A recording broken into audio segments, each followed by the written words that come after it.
Terima kasih, Puan Yang Ketua.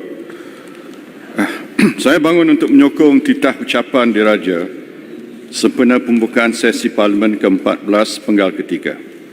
Saya seperti rakan-rakan lain ingin mengucapkan setinggi-tinggi tahniah ke atas pelantikan Yang Berhormat sebagai Yang di-Pertua Dewan Rakyat dan Yang Berhormat Datuk Seri Azalina sebagai Timbalan Yang di-Pertua.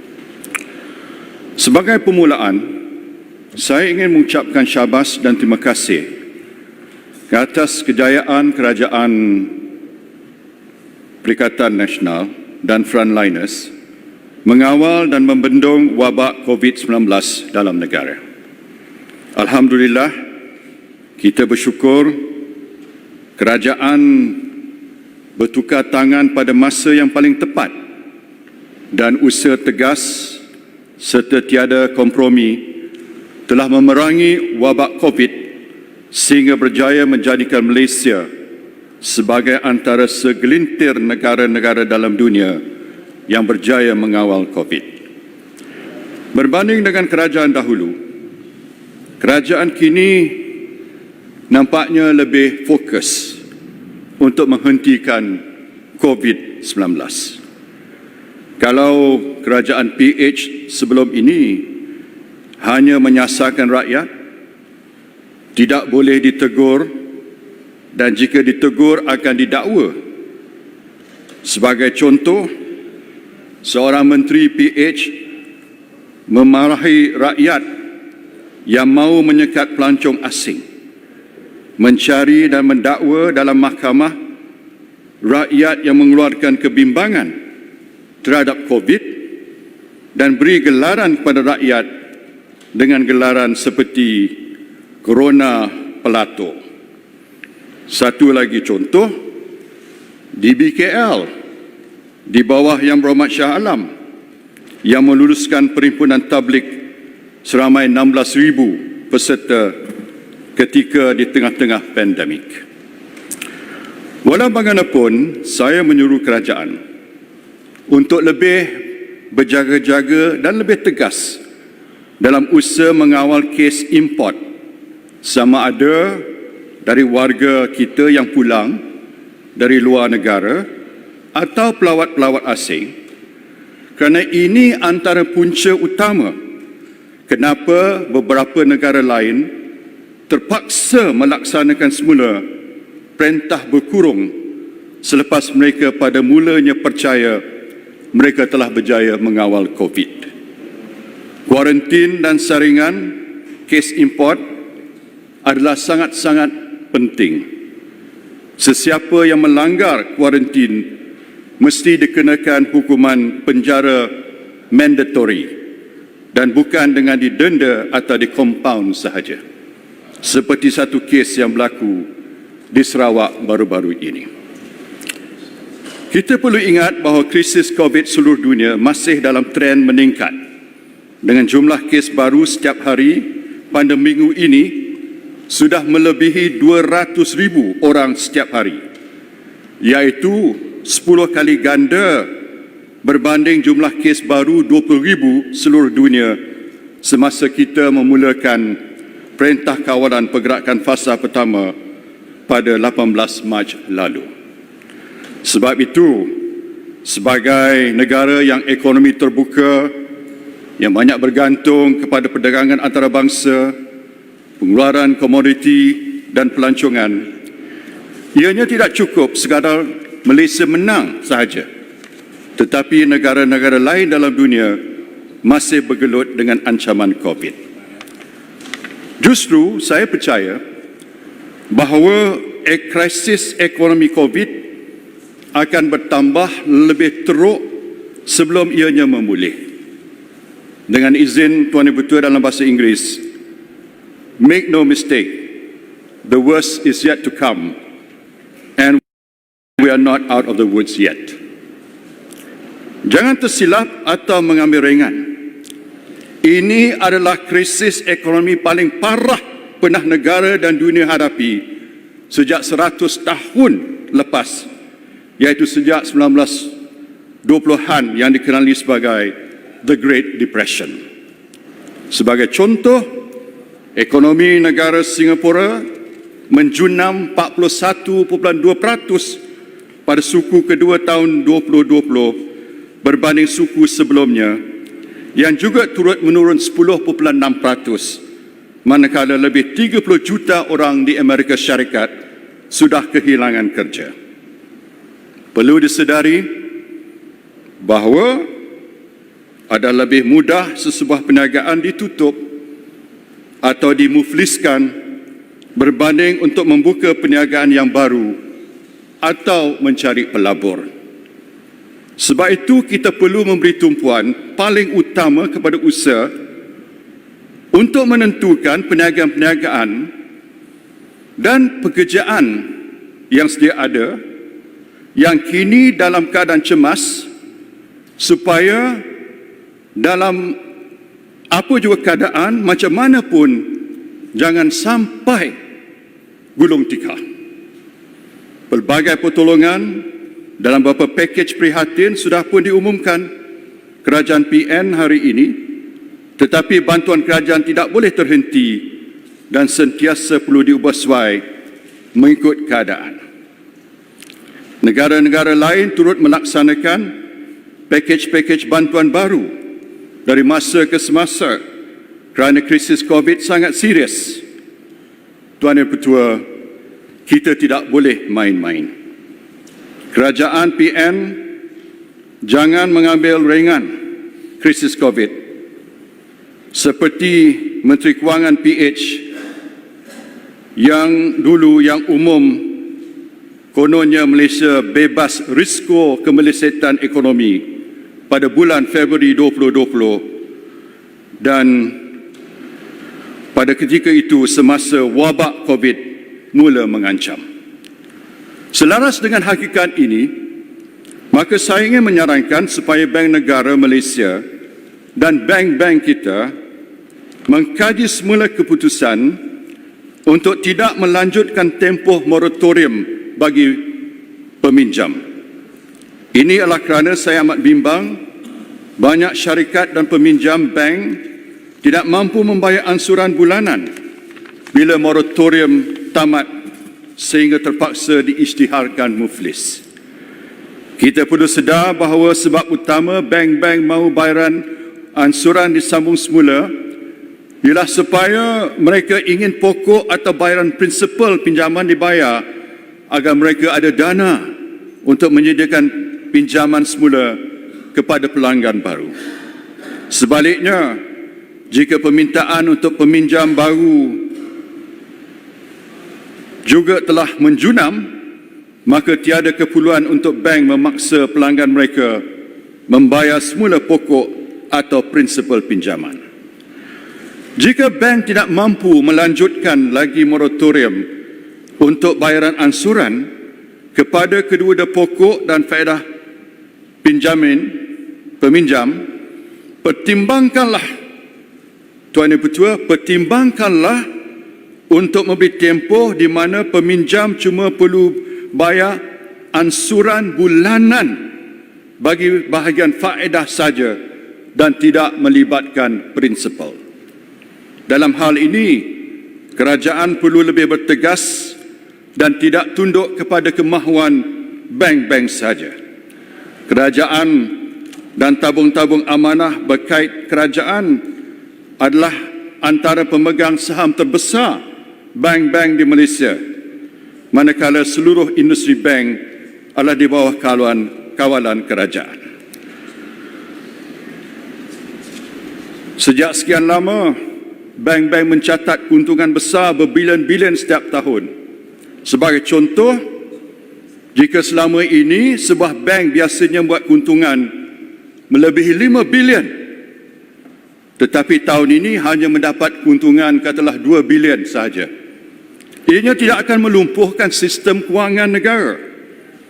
Inilah masanya bank-bank perlu berkorban supaya pelanggan-pelanggan mereka tidak terjejas dan masih mampu untuk mengembalikan keuntungan berbilion-bilion kepada bank pada masa depan apabila krisis COVID berakhir.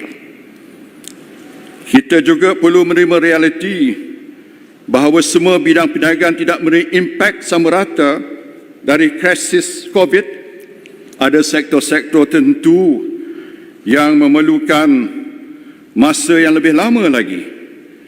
Oleh itu, Tuan Yang Bertuah, kita perlu mengambil langkah mempercepatkan lagi proses kelulusan untuk sebarang pelaburan dan perniagaan baru bagi pelabur-pelabur yang masih yakin. Jika dulu kita perlu 10 syarat dipenuhi untuk sebuah pelaburan baru dibenarkan bermula operasi, kita luluskan saja jika 5 atau 6 dari syarat yang perlukan dapat dipenuhi. Dan dalam tempoh tertentu, syarikat berkenaan diberi masa untuk memenuhi syarat-syarat yang lain. Tuan Yang Bertuah, kerajaan juga disarankan untuk mempercepatkan projek-projek infra rakyat sedia ada seperti ECRL, MRT 2, LRT 3, Pengerang, RTS, Lebuh Raya, Central Spine Road, Pan Borneo Highway dan sebagainya, termasuk projek-projek skala kecil dan sederhana seperti pembinaan jambatan, masjid, jalan yang telah dihentikan oleh kerajaan PH dahulu. Proses untuk menganugerahkan projek-projek tersebut perlulah dipendekkan dan dipermudahkan. Tuan Yang Bertuah, saya suka ingin menyentuh tentang kewangan, di mana kerajaan PN memerlukan ruang fiskal yang mencukupi untuk melaksanakan bantuan-bantuan demi menyelamatkan ekonomi kita dari krisis COVID. Akta Pinjaman Tempatan 1959 dan Akta Perbadanan Kerajaan 1983 tidak membenarkan kerajaan untuk meminjam lagi apabila hutang negara melebihi had statutory nisbah hutang kepada KDNK pada 55%. Hutang negara telah naik dari 686.8 bilion pada akhir 2017 semasa BN memerintah ke RM823.8 bilion pada akhir suku pertama 2020, manakala jaminan hutang kerajaan juga naik dari 238 bilion ke 280.4 bilion dalam tempoh yang sama. Ini tidak termasuk lambakan aset-aset yang dijual dan dana Petronas yang dijarah. Semasa saya menerusi kerajaan berjaya menurunkan defisit negara tiap-tiap tahun untuk 8 tahun berturut-turut. Selain melaksanakan cukai GST, kita juga telah berjaya menurunkan kebergantungan negara kepada hasil minyak dari 44% ke 12.2% pada akhir 2017. Tetapi bila kerajaan PH ambil alih, defisit negara telah meningkat pada tiap-tiap tahun dan kebergantungan negara kepada hasil minyak juga meningkat kepada 33%. Akibatnya, nisbah hutang kepada KDNK yang telah diturunkan oleh kerajaan BN dahulu ke 48.7% pada suku pertama 2018 sebelum PRU14 telah U-turn dan naik sehingga 54.4% pada akhir suku pertama 2020. Dalam 22 bulan semasa PH sahaja, nisbah hutang pada KDNK telah dinaikkan hampir 6%. Ini bermakna kita sudah hampir cecah had statutory 55% seperti yang saya sebut tadi. Kerajaan PN cuma ada ruang sebanyak 0.6% dari KDNK untuk menghadapi cabaran paling besar COVID ini. Seperti diumumkan oleh Perdana Menteri PH yang berhormat Langkawi pada bulan Februari lalu, negara mempunyai kekayaan mencecah 2 trilion, iaitu naik 1.2 trilion dari 800 bilion pada akhir tahun 2008. Walaupun aset negara besar, tetapi tempoh COVID ini bukanlah masa yang sesuai untuk menjual aset-aset negara kerana harga rendah dari pasaran. Sebab itu, Tuan Yang Dipertua, saya ingin sarankan kerajaan untuk mengemukakan usul serta-merta untuk naikkan had statutory hutang 55% kepada paras yang lebih tinggi lagi. Kerajaan PN perlu ada ruangan fiskal atau dengan izin fiscal space yang lebih besar untuk melawan impak ekonomi COVID tanpa terpaksa menjual aset negara pada masa nilai-nilai aset rendah. Tuan Yang Dipertua, saya berasa amat sedih dengan laporan Jabatan Perangkaan Malaysia minggu lalu yang berkata bahawa nisbah Gini negara telah meningkat buat kali pertama sejak tahun 2004. Pekali Gini ini ataupun Gini coefficient adalah kaedah paling popular mengukur ketidaksamarataan pendapatan, yang mana nilai pekali Gini berada di antara 0 dan 1. Semakin kecil nilainya, semakin saksama agihan pendapatan. Ini bermakna jurang pendapatan golongan miskin dan kaya di negara ini melebar pada tahun 2019 buat kali pertama sejak tahun 2014. Sehingga kini, tak ada seorang pemimpin PH berani mengulas tentang kadar kenaikan pendapatan isi rumah penengah golongan B40 cuma naik 1.8% setahun bagi tahun 2017, 2018 dan 2019, iaitu jauh di bawah kadar kenaikan tahunan 6.6% bagi tahun 2015-2016 sewaktu BN berkuasa.